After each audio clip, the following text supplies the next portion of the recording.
Assalamualaikum warahmatullahi wabarakatuh. Ikhwan dan akhwat yang dirahmati Allah Subhanahu wa taala. Subhanallah, Ramadan kali ini Ramadan spesial, bermunculan imam-imam baru yang sebagian di antara mereka mungkin tidak pernah menjadi imam tarawih seumur hidup. Namun pada kesempatan kali ini mereka harus menjadi imam demi untuk menegakkan ibadah di rumah-rumah mereka karena kondisi pandemi yang ada. Maka yang jadi masalah sebagian dari mereka tidak memiliki hafalan Quran atau hafalan Qurannya sedikit, tidak banyak. Kemudian juga banyak di antara mereka yang ingin bisa menghatamkan Quran dalam sholat tarawih, sementara hafalan Quran yang terbatas. Apa solusi yang diberikan? Maka di antaranya syariat membolehkan seorang sholat sambil membaca dari mushaf, dan ini dipraktikkan oleh Aisyah radhiyallahu taala anha di malam bulan Ramadan.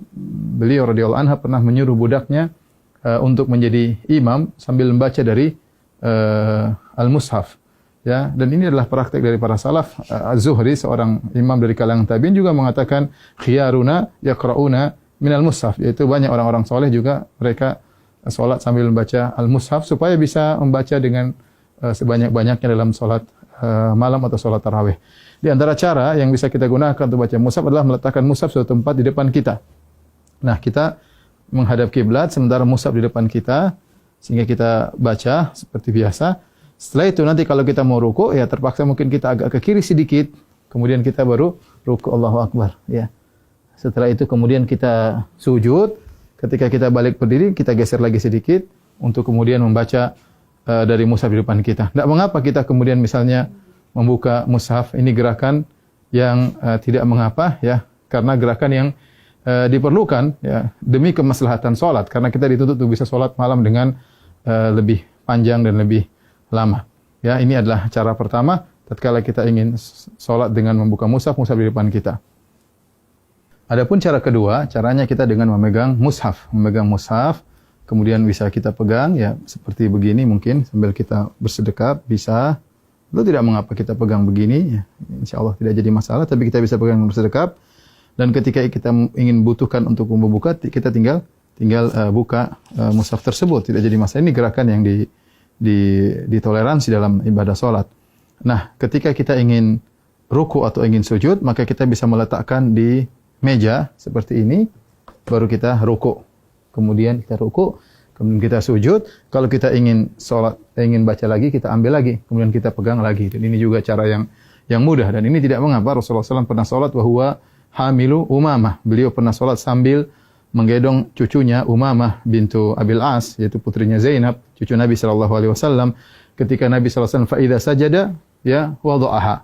Kalau Rasulullah sujud, maka Rasulullah meletakkan Umamah. Kalau Rasulullah SAW berdiri, hamilah Rasulullah SAW memegang Umamah. Ini cara kedua yang bisa kita lakukan. Adapun cara ketiga yang mungkin mudah juga adalah dengan menggunakan HP, ya. Dengan menggunakan HP, ya, kita memegang salat sambil kita megang mushaf, ya, bisa kita begini, oke saja, atau kita begini, insyaallah nggak ada masalah. Kita sambil begini kita memegang mushaf.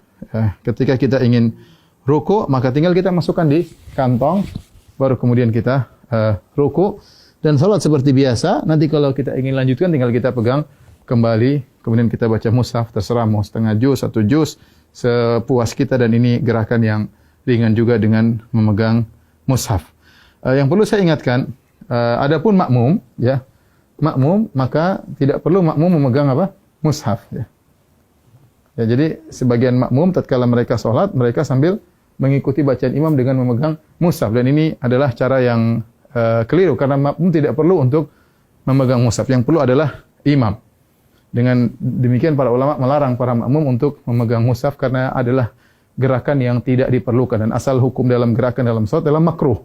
Karena ini gerakan yang tidak diperlukan, maka mereka tidak disyariatkan untuk memegang Al-Quran. Semoga para ikhwan yang jadi imam-imam baru di tahun ini, semoga bisa menjalankan ibadah dengan sebaik-baiknya, dan bisa membimbing keluarga dalam melaksanakan, mengisi hari-hari mereka, waktu-waktu mereka di malam-malam Ramadan. Taqabbalallahu minna wa minkum. Semoga ibadah kita diterima oleh Allah Subhanahu wa taala. Assalamualaikum warahmatullahi wabarakatuh.